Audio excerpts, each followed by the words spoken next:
For today's video, magluluto naman tayo ng chicken sisig. Mas mabilis itong lutuin kaysa sa pork at mas affordable din. Kaya kung naghahanap ka ng ipapartner sa malamig mong inumin, tara, samahan mo ako magluto.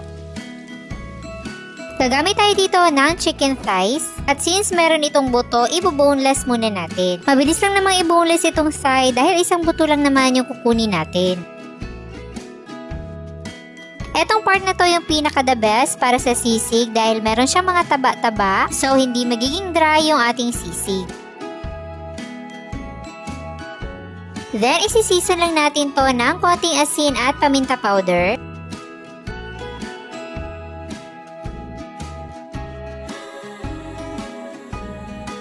Isali rin natin yung kabilang side.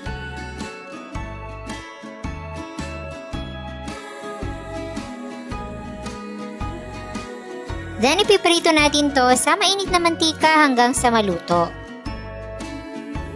Kailangang mainit na mainit yung ating mantika para maging crispy yung kanyang labas at maging maganda yung texture ng ating sisig.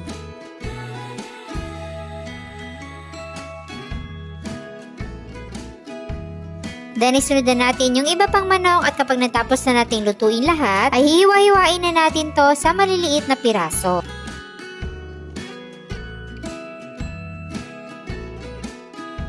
So, cubes lang yung gagawin natin dito, yung hindi naman masyadong maliit, na kapag nag-mix tayo mamaya ay hindi naman siya magkadurog-durog na parang naging pastel. So, pagkatapos natin ma-slice itong ating mga manok, i-prepare naman natin itong liver spread. I-transfer lang muna natin sa isang bowl at durug-durugin natin. Tsaka natin siya ihalo dun sa manok. Then, maglalagay na tayo ng sibuyas, sili, at 5 piraso ng pinigang kalamansi.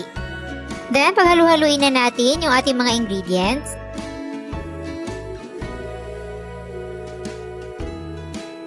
At titimplahan lang natin yan ng liquid seasoning at paminta powder.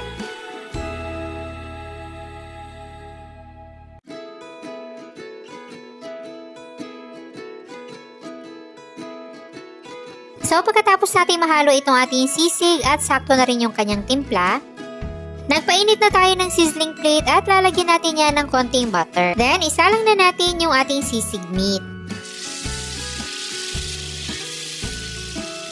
At syempre, hindi pa rin mawala dyan yung itlog.